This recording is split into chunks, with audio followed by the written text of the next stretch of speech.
नमस्कार, मैं विकास वासले आप सभी को वासले क्लासेस में दिल खोलकर स्वागत करता हूं। आज क्लास में फिर से मैं लेकर आया हूं फिजिक्स का चैप्टर 1 प्रकाश के प्रवर्तन से कुछ रिलेटेड टॉपिक जो आपके एग्जाम के लिए अति महत्वपूर्ण होने वाला है। तो इस क्लास का अंतिम तक जरूर देखिएगा। आज की क्लास में आपके साथ चर्चा करने वाला हूँ कि गोलीय दर्पण में प्रतिबिंब कैसे बनता है। गोलीय दर्पण कहने का मतलब उत्तल दर्पण और अवतल दर्पण दोनों को बात कर रहे हैं। और उसमें प्रतिबिंब बनाने से पहले, उससे भी पहले आपको किरण आरेख की नॉलेज होना चाहिए। तो सबसे पहले हम बताएंगे किरण आरेख के बारे में कि किरण आरेख क्या होता है। 4 किरण आरेख है जिसको आपको जानना बहुत ज़्यादा जरूरी है। उसके बाद आपको बताएंगे कि अवतल दर्पण में प्रतिबिंब का निर्माण कैसे होता है। उसके साथ साथ वो भी बताएंगे कि उत्तल दर्पण में प्रतिबिंब का निर्माण कैसे होता है। तो अगर आप भी चाहते हैं सबसे आसान तरीका से सीखना तो आप हमारे साथ इस वीडियो के माध्यम से अंतिम तक जरूर जुड़े रहिएगा। आइए क्लास को स्टार्ट करते हैं। अपन गोलीय दर्पण में प्रतिबिंब के निर्माण के लिए किरण आरेख, तो 4 प्रमुख किरण आरेख है जिसको आपको नॉलेज होना चाहिए। पहला किरण आरेख है कि जब प्रकाश की किरण गोलीय दर्पण कहने का मतलब अवतल और उत्तल दोनों समझना है कि प्रधान अक्ष या उसी का दूसरा नाम है मुख्य अक्ष के समानांतर जाती है या आपतित होती है, तब क्या होगा। तो मान लेते हैं गोलीय दर्पण में पहले हम लेते हैं अवतल दर्पण। हो गया अवतल दर्पण। सर इधर धंसा हुआ है जिसका प्रवर्तक सतह अवतल दर्पण और जिसका उठा हुआ रहेगा उत्तल दर्पण। तो देखिए इसको कहते हैं प्रधान अक्ष और अवतल दर्पण के मध्य बिंदु को कहते हैं ध्रुव। अब इसके समानांतर ये प्रधान अक्ष है और इसी के समानांतर अगर कोई रेखा जाएगा तो दर्पण से जैसी परिवर्तन करेगा तो इस दर्पण के फोकस होकर गुजरता है। आप याद रखिएगा कि सर जैसी किसी गोलीय दर्पण में उसके प्रधान अक्ष या मुख्य अक्ष के समानांतर कोई किरण जाता है तो दर्पण से परिवर्तन के बाद उसी दर्पण के फोकस होकर गुजर जाता है, चाहे वो अवतल दर्पण हो या फिर उत्तल। इसी तरह से उत्तल दर्पण भी होगा। उत्तल दर्पण वैसा गोलीय दर्पण जिसका प्रवर्तक सतह उठा हुआ रहता है उसको उत्तल दर्पण कहते हैं। और उत्तल दर्पण में भी प्रधान अक्ष के समानांतर कोई किरण जाएगा तो परिवर्तन के बाद ये जो जहाँ से जाएगा ना ये दर्पण का फोकस होकर गुजरता है। तो इसको गुजरते हुए प्रतीत हो रहा है यहाँ पे क्योंकि उत्तल दर्पण है, अभी गुजरता है। तो आप दोनों चीज़ याद रखिएगा कि सर किसी भी गोलीय दर्पण में अगर प्रधान या मुख्य अक्ष के समानांतर कोई किरण गया तो उससे टकरा कर यानी कि परिवर्तन होकर जो गुजरेगा वो मुख्य फोकस होकर गुजरेगा। ठीक है। दूसरा केस यह इसी का उल्टा है। जब प्रकाश की किरण गोलीय दर्पण की मुख्य फोकस की दिशा में आपतित होती है तो परिवर्तन के बाद उसी दर्पण के समानांतर हो जाता है। किसके समानांतर? तो प्रधान अक्ष या मुख्य अक्ष के समानांतर हो जाता है। जैसे देखिए हम ले लेते हैं पहले यहाँ पे अवतल दर्पण, ये अवतल दर्पण हो गया। अब इसमें क्या करा कि फोकस के दिशा में, सर यहाँ पे फोकस होता है, यहाँ पे वक्ता केंद्र होता है और इसको ध्रुव कहते हैं। अगर कोई किरण फोकस के दिशा में आता है, देखो फोकस के दिशा में जा रहा है, कोई किरण अगर फोकस के दिशा में जाता है तो दर्पण से टकरा कर यानी परिवर्तन के बाद फिर से क्या हो जाता है, ये मुख्य अक्ष या प्रधान अक्ष है इसी के समांतर हो जाता है। अगर इसमें भी ये क्या है, उत्तल दर्पण है और उत्तल दर्पण में भी अगर कोई किरण फोकस से आएगा, कोई किरण देखिए फोकस से आ रहा है तो ई टकराने के बाद फिर से क्या हो जाएगा, प्रधान अक्ष के समानांतर हो जाएगा।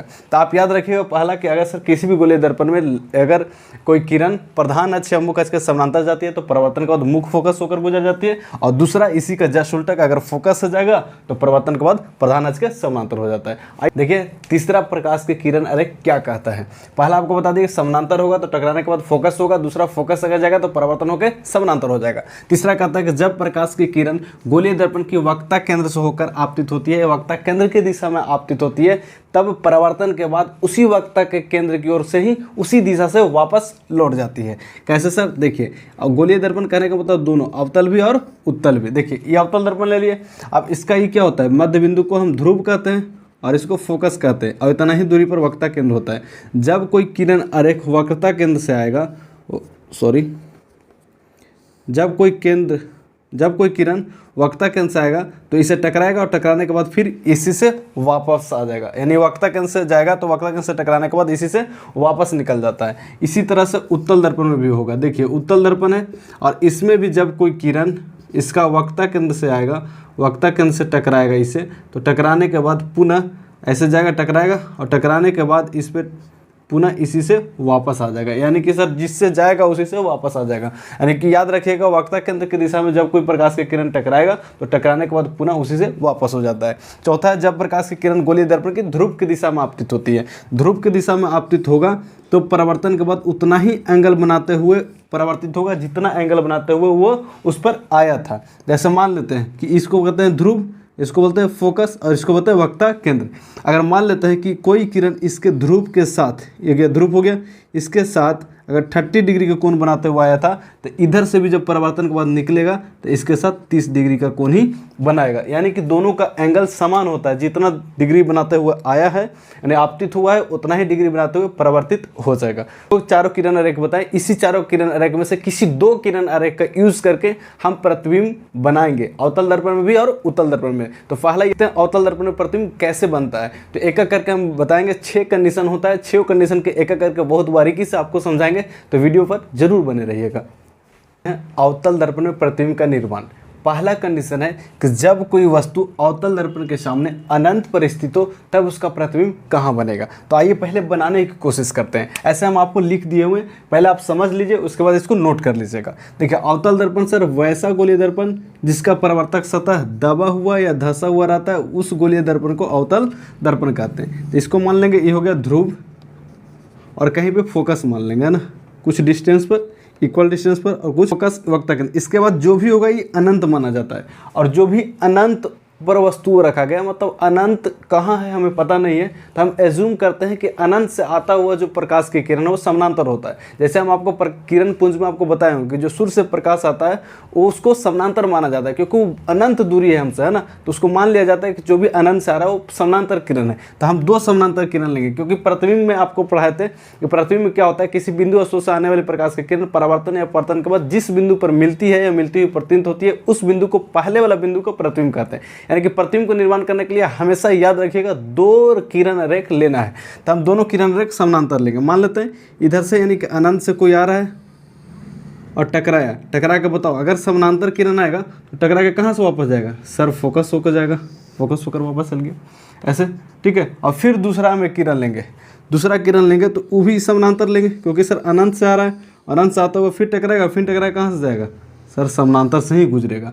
तो यानी कि समानांतर पर ही बन रहा है, और अनंत पर वस्तु को बहुत बड़ा माना जाता है और फोकस पाकर बहुत छोटा हो जाता है। देखिए दोनों जहाँ पे मिला है ना वहीं पे वस्तु बनता है। इतना छोटा बना के तो पूरा सट गया, है ना, एकदम छोटा बनता है, ठीक है, इतना बना के एकदम सट गया, पता ही नहीं चल रहा। इसके बाद वाला कंडीशन में आपको पता चलेगा कि वस्तु कितना बड़ा है और प्रतिबिंब उसका कितना बन रहा है, लेकिन इसमें बहुत छोटा बनता है जो हमको पता ही नहीं चलता है। वही चीज़ को हम यहाँ पर लिखा दिए कि जब कोई वस्तु अवतल दर्पण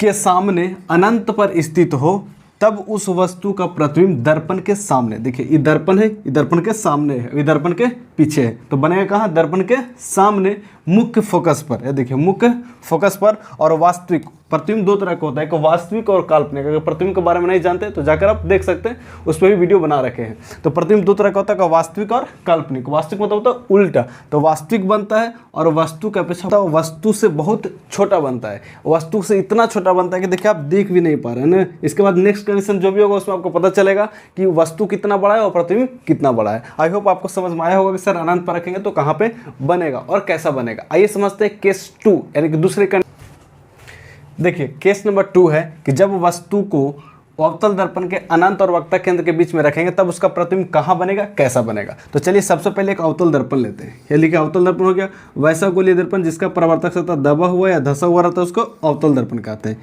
ये क्या हो गया, ध्रुव हो गया, क्योंकि बीच वाला को ध्रुव कहते हैं। इसके बाद ले लिए फोकस, ये हो गया फोकस। इसके बाद ले लिए वक्ता केंद्र, हो गया वक्ता केंद्र। अब देखिए अवतल दर्पण के सामने वस्तु को कहाँ रखना है, अनंत और वक्ता केंद्र के बीच में रखना है। तो अनंत किसको कहते हैं, वक्ता केंद्र के बाद जो भी होगा वो सब अनंत माना जाता है। और इसके बाद अब जान ही रहे हैं इसको फोकस, इसको ध्रुव, इसको वक्ता केंद्र कहते हैं। तो वक्ता केंद्र और अनंत के बीच में लेना है। तो यहाँ पे कोई वस्तु को एक ले लीजिए, एक वस्तु ले लेते हैं, ठीक है। ये हो गया एक वस्तु, इसको नाम देते हैं ए और बी। अब इसको प्रतिबिंब बनाना है तो 2 किरण रेख आपको लेना जरूरी है। तो पहला किरण रेख लेते हैं समानांतर। देखिए इससे एक किरण गया समानांतर और इससे टकराया, टकरा के कहाँ से जाता है, फोकस होकर जाता है। तो टकरा के फोकस से वापस हो गया, सॉरी इसको सीधा बना लेंगे। देखिए टकराया, टकरा कर वापस आ गया।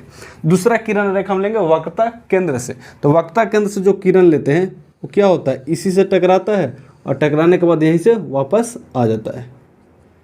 टकराया, टकराने के बाद वापस आ जाएगा। तो देखिए कहाँ पे बना, तो सर अगर कोई वस्तु को अवतल दर्पण के सामने अनंत और फोकस के बीच अनंत और वक्ता केंद्र के बीच में रखेंगे तब उस वस्तु को प्रतिबिंब वक्रता केंद्र और फोकस के बीच में बनता है। कैसा बनता है, तो उल्टा बनता है। देखिए ये सीधा वस्तु है, इसका प्रतिबिंब कैसा बना, उल्टा बनता है। सर वस्तु का अपेक्षा बड़ा होता है या छोटा, देखिए ये एतिगो है और ये एतिगो है, मतलब सर वस्तु का अपेक्षा छोटा बनता है। उसी चीज़ को हम लैंग्वेज में लिखा दिए, आप स्क्रीनशॉट ले सकते हैं या फिर लिख सकते हैं कि जब कोई वस्तु को अवतल दर्पण के अनंत और वक्ता केंद्र के बीच में रखते हैं तब उस वस्तु का प्रतिबिंब वक्ता केंद्र और फोकस के बीच वास्तविक मतलब होता है उल्टा और वस्तु से छोटा बनता है और दर्पण के सामने ही बनता है। दर्पण क्या बनता है, सामने ही बनता है ना। तो ये चीज आप लिख लेंगे। अब देखते हैं केस नंबर 3 की। केस नंबर 3 में कैसा प्रतिबिंब। नेक्स्ट स्थिति नंबर 3, केस 3 है कि जब वस्तु को अवतल दर्पण के वक्ता केंद्र पर स्थित हो तब उस वस्तु का प्रतिबिंब कहाँ बनता है। आइए देखते हैं और समझते हैं। सबसे पहले अवतल दर्पण लेंगे। अवतल दर्पण सर वैसा गोलीय दर्पण जिसका परावर्तक सतह दबा हुआ या धंसा हुआ रहता है उसे हम अवतल दर्पण कहते हैं। ये अवतल दर्पण का मध्य बिंदु है इसलिए इसको ध्रुव कहते हैं। ठीक है, इसको फोकस कहेंगे और इसको इतना ही दूरी पर वक्ता केंद्र कहेंगे, है ना। अब वक्ता केंद्र पर वस्तु को रखना था। अब आराम से समझ रहे सर, वक्ता केंद्र यानी कि सी पर लेना है। अब सी पर वस्तु को ले रहे हैं तो पहला क्या लेंगे, समानांतर। जैसे ही समानांतर जाएगा दर्पण से टकराएगा और टकराने के बाद फोकस होकर गुजरेगा। ठीक है, अब दूसरा देखिए, वक्ता केंद्र से तो ले नहीं सकते हैं क्योंकि सर इसमें कैसे मारेंगे, क्योंकि इधर तो दर्पण रहेगा नहीं, सामने दर्पण रहेगा। ठीक है, तो इसलिए दूसरा किरण हम लेंगे फोकस से। किससे लेंगे, फोकस से। जब फोकस से किरण लेते हैं तो टकराने के बाद कहाँ हो जाता है, शरीर टकराने के बाद समानांतर हो जाता है। समानांतर होने के बाद यहाँ कटेगा, यानी कि एकदम इसके सामने कटेगा। ये जो लाइन है इसके एकदम सामने आपको कटेगा, यानी कि वक्ता केंद्र पर ही बनता है। कैसा बनता है, उल्टा। उल्टा मतलब होता है वास्तविक। देखिए ऊपर में था ए और बी, तो यहाँ भी बन गया ए डैश और बी डैश। एकदम इसी पर बनना, वक्ता केंद्र पर ही उल्टा बना और वस्तु के बराबर आकार के बना। देखिए ये इतिगो है, तो ये भी कितना है, इतिगो, यानी कि वस्तु के बराबर आकार के बनता है। उसी चीज़ को लैंग्वेज में लिखा दिया कि जब कोई वस्तु को अवतल दर्पण के वक्ता केंद्र पर रखा जाएगा या स्थित होगा तब उस वस्तु का प्रतिबिंब दर्पण के सामने, देखिए दर्पण है, दर्पण के सामने, दर्पण के पीछे है, तो दर्पण के सामने वक्रता केंद्र पर ही बनता है और वास्तविक बनता है। वास्तविक मतलब उल्टा बनता है और साथ साथ वस्तु के बराबर आकार के बनता है। जितना अगर ये वस्तु है उतना ही का ये वस्तु बनता है। अगर ये 5 फीट है तो ये 5 फीट बनेगा, अगर 3 फीट है तो 3 फीट का बनेगा, है ना। यानी कि वस्तु के बराबर आकार का बनता है, तो आप इसको याद रखिएगा। आइए देखते हैं नेक्स्ट क्या है। Case number 4। केस नंबर 4 कहता है कि जब वस्तु को अवतल दर्पण के वक्रता केंद्र और फोकस के बीच में स्थित हो तब उस वस्तु का प्रतिबिंब कहाँ बनेगा और कैसा बनेगा। तो सबसे पहले आइए बनाने का ट्राई करते हैं। ये लेते हैं एक अवतल दर्पण। अवतल दर्पण ले लिए, उसके बाद इसमें देखिए ये पी ध्रुव हो गया, ये फोकस हो गया, अभी वक्ता केंद्र हो गया। अब वस्तु को कहाँ रखना है, वक्ता केंद्र और फोकस के बीच में। चलिए एक वस्तु ले लेते हैं जो वक्ता केंद्र और फोकस के बीच में है, तो इसको नाम देते हैं ए और बी। तो सबसे पहले क्या लेंगे, इसका समानांतर एक लाइन लेंगे जो कि दर्पण से टकराएगा और टकराने के बाद कहाँ से हो जाएगा, फोकस होकर सर जाएगा। तो सर गया और टकराया और टकरा कर फोकस होकर चल गया। ठीक है, दूसरा किरण क्या लेंगे। आप दूसरा किरण अब दो तरह से लिख सकते हैं। एक ध्रुव से लीजिए तो उतने डिग्री के कोण बना कर जाएगा। ठीक है, ध्रुव से लीजिए तो उतने डिग्री के कोण बनाकर हो जाएगा। तो ले लेते हैं ध्रुव से। जब ध्रुव से लेंगे, मान लीजिए देखिए ऐसे, तो जितना डिग्री कोण बना रहा है उतने डिग्री के कोण से ही बाहर निकलता हुआ प्रतीत हुआ, तिरछे हो गया, उतने लेते हुए बाहर प्रतीत होगा। ठीक है, तो यहाँ पे बना, यहाँ पे देखिए, यहाँ जहाँ पे दोनों किरण मिलता है वहीं पे बनता है प्रतिबिंब। ठीक है, तो इसके लिए प्रतिबिंब यहाँ बनेगा। सर देखिए तो ये इसके रखे तो कहाँ बना, अनंत। इधर क्या होता है, अगर इधर से वक्ता केंद्र से जाएंगे तो क्या बनता है, अनंत। तो हो गया अनंत और ये क्या हो गया, वक्ता केंद्र। तो सर प्रतिबिंब बना अनंत और वक्ता केंद्र के बीच में। कैसा बना, तो वस्तु के अपेक्षा उल्टा बना। देखिए उल्टा बना और वस्तु से बड़ा है। देखिए ये तिगो है और ये थोड़ा सा बड़ा है इससे, यानी कि वस्तु का अपेक्षा बड़ा बनता है। यानी केस 3 तक वस्तु का अपेक्षा छोटा बनता था, लेकिन केस 4, 5, 6 में वस्तु का अपेक्षा बड़ा बनना शुरू हो जाएगा। तो आप याद रखिएगा, जब वस्तु को वक्ता केंद्र और फोकस के बीच स्थित हो तब उस वस्तु का प्रतिबिंब कहाँ बनेगा, अनंत और वक्ता केंद्र के बीच में बनेगा। और कैसा बनेगा, वास्तविक। वास्तविक मतलब होता है उल्टा, उल्टा बनेगा और वस्तु से बड़ा बनता है। ठीक है, आइए देखते हैं case number 5। Case number 5। Case number 5 कह रहा है कि जब वस्तु को फोकस पर रखेंगे तब उसका प्रतिबिंब कहाँ बनेगा, अवतल दर्पण के फोकस पर। तो फिर से क्या करेंगे, एक हम अवतल दर्पण लेंगे, इसके बाद इस पर एक बीच वाला को ध्रुव कहते हैं और एक फोकस हो गया और इसके बाद वक्ता केंद्र हो गया। फोकस पर कोई वस्तु को ले लीजिए क्योंकि फोकस पर ही स्थित करना है, ले लिए सर। इसका नाम दे दिए ए और बी। अब देखिए एक बी ऊपर नाम देते हैं। एक किरण लेंगे समानांतर जो कि टकराएगा और टकराने के बाद कहाँ से जाएगा, तो सर फोकस होकर गुजरेगा। देखिए फोकस होकर गुजर गया। ठीक है, दूसरा किरण लेंगे वक्ता केंद्र से। किससे लेंगे, वक्ता केंद्र से। देखिए इसको ऐसे लेंगे वक्रता केंद्र से, तो थोड़ा सा दर्पण को बढ़ाना पड़ेगा ना, दर्पण को इधर बढ़ा देते हैं, इसे टकराएगा, टकराने के बाद फिर वापस इसी से आ जाएगा। ठीक है, अब देखेंगे तो ये दोनों लाइन जो है समानांतर हो गया। आपको दोनों लाइन दिख रहा होगा समानांतर है। क्या है? दोनों लाइन समानांतर है। और जब दोनों लाइन समानांतर हो गया तो आपको पता है कि समानांतर किरण किससे होता है? अनंत से आता हुआ। जो किरण अनंत से आता है उसी को हम समानांतर बोलते हैं। तो यहाँ पे भी दोनों जाके समानांतर होगा, तो इसको हम मान लेते हैं कि आगे जाके अनंत पर मिलेगा। क्या मानते हैं? कि आगे जाके अनंत पर मिलेगा, क्योंकि दोनों किरण क्या हो गया? एक दूसरे के समानांतर हो गया, इसलिए हम मान लेंगे कि अनंत पर मिलेगा। और जब अनंत पर रहता था तो कहाँ बनता था? फोकस पर। और जब इसको फोकस पर रखे तो कहाँ बन रहा है? अनंत पर बन रहा है। और फोकस पर छोटे को रहता है वस्तु, लेकिन अनंत पर जाकर बहुत बड़ा हो जाता है। ऐसा हम इमेजिन करते हैं, मान लेते हैं। उसी चीज़ को लिखा दिए कि जब वस्तु को अवतल दर्पण के फोकस पर स्थित हो तब उस वस्तु का प्रतिबिंब जो है अनंत पर बनता है। और कैसा बनता है? वास्तविक। वास्तविक मतलब उल्टा, और वस्तु से बहुत बड़ा बनता है। वस्तु से कैसा बनता है? बहुत बड़ा बनता है। जब अनंत पर रहेगा तो फोकस पर बहुत छोटा बनेगा, लेकिन जब फोकस पर रखेगा तो अनंत पर बहुत बड़ा बन जाता है। आइए एक और केस है, केस नंबर 6 देखते हैं। उसमें प्रतिबिंब अवतल दर्पण की अंतिम केस है छठा केस में कहता है कि जब वस्तु को अवतल दर्पण के ध्रुव और फोकस के बीच रखा जाए तब उस वस्तु का प्रतिबिंब कैसा बनेगा और कहाँ बनेगा। तो सबसे पहले फिर से प्रैक्टिस करते हैं इसको। अवतल दर्पण लेते हैं, आप भी प्रैक्टिस कीजिए। नहीं प्रैक्टिस कीजिएगा नहीं बनाने आएगा। कब तक रटेंगे? है ना, रटना नहीं है, समझ कर पढ़ना है। समझ कर पढ़िएगा, ज़्यादा दिन तक याद रहेगा। यहाँ पे ध्रुव ले लेते हैं, यहाँ पे हम फोकस ले लेते हैं, इसके बाद वक्रता केंद्र लेते हैं। अब कह रहा है वस्तु को ध्रुव और फोकस के बीच में रखिए। तो एक कोई वस्तु ले रहे हैं, इसको खड़ा कर दे रहे हैं, इसको ए और बी नाम ले रहे हैं। जैसे इस वस्तु को खड़ा किया तब इसका प्रतिबिंब बनाइए। प्रतिबिंब बनाएंगे तो एक लेंगे समानांतर किरण।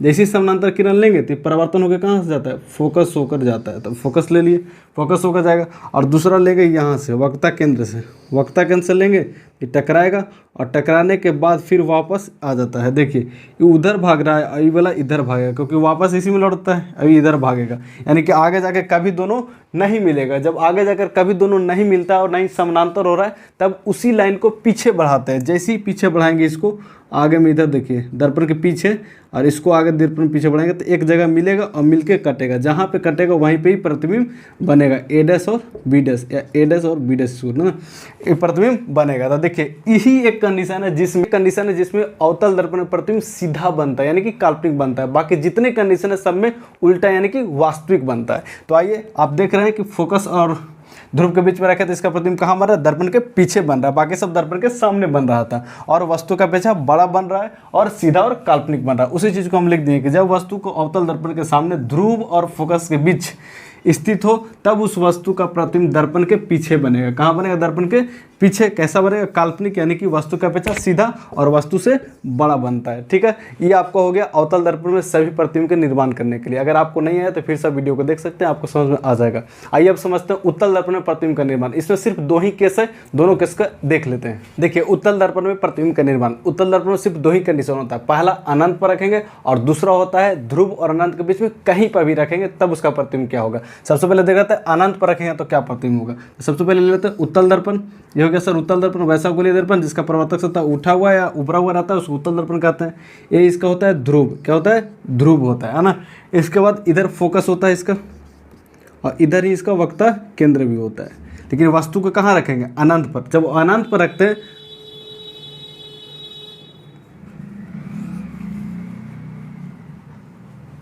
जब वस्तु को अनंत पर रखते हैं तो उससे आता हुआ प्रतिबिंब कैसा होता है?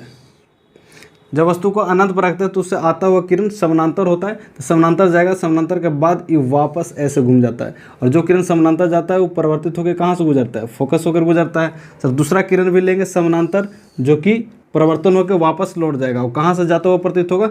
तो फोकस से। और जहाँ पे दोनों किरण मिलता है वहीं पे प्रतिबिंब का निर्माण होता है। यानी कि सर अवतल दर्पण पर भी होता था, जब किसी प्रतिबिंब को बनाने के लिए वस्तु को हम अनंत पर रखते थे तो उसका प्रतिबिंब फोकस पर बनता था। और यहाँ भी जब कोई वस्तु को अनंत पर रखेंगे तो फोकस पर बनेगा। लेकिन वहाँ जो फोकस पर बनता था कैसा बनता था? उल्टा बनता था। लेकिन यहाँ सीधा बनेगा। क्या बनेगा? सीधा बनेगा। यानी कि उत्तल दर्पण में हमेशा प्रतिबिंब सीधा बनता है और वस्तु का पेचा छोटा बनता है। फोकस है तो फोकस पर बहुत छोटा बनेगा। वहाँ भी छोटा बनता था, यहाँ भी छोटा बनेगा। याद रखिएगा उत्तल दर्पण में हमेशा काल्पनिक प्रतिबिंब बनता है, यानी सीधा बनता है और वस्तु का पेचा छोटा बनता है। चलिए एक और छोटा सा केस है उसको भी देख लेते हैं। लास्ट केस है कि जब किसी वस्तु को अनंत और ध्रुव के बीच में स्थित हो तब उसका प्रतिबिंब कहाँ बनेगा, कैसा बनेगा, आइए देखते हैं। ठीक है, कह रहा है उत्तल दर्पण, तो एक उत्तल दर्पण ले लेंगे। अब यही एक ही केस है ना, इसके ध्रुव और वक्ता केंद्र के बीच में, इधर जितना भी हो वक्ता केंद्र में, ध्रुव और वक्ता केंद्र के बीच में आप कहीं पर भी लेंगे तो उसका प्रतिबिंब एक ही जैसा बनता है ना। वो क्या, पहले लेंगे समानांतर लेंगे तो कहाँ से गुजरेगा, फोकस से। कहाँ से गुजरेगा, फोकस से। हो गया, ये फोकस हो गया, फोकस से गुजरेगा। उसके बाद एक वक्ता केंद्र लेंगे, क्या लेंगे, वक्ता केंद्र लेंगे। तो वक्ता केंद्र से जो किरण जाता है वक्ता केंद्र से ही वापस आ जाता है। सर्वक्ता केंद्र से जाएगा तो इसी से वापस आ जाएगा। तो देखिए कहाँ कटा, यहाँ पे कटा। यानी कि सर दो किरण ले गए, एक समानांतर जो फोकस होकर गया और दूसरा वक्ता केंद्र से ले गए जो परिवर्तन होकर इसी से वापस कट गया। जहाँ पे कटता है वहीं पे प्रतिबिंब बनता है। तो हमेशा ध्रुव और फोकस के बीच में कटेगा, यानी कि ध्रुव और फोकस के बीच में बनेगा।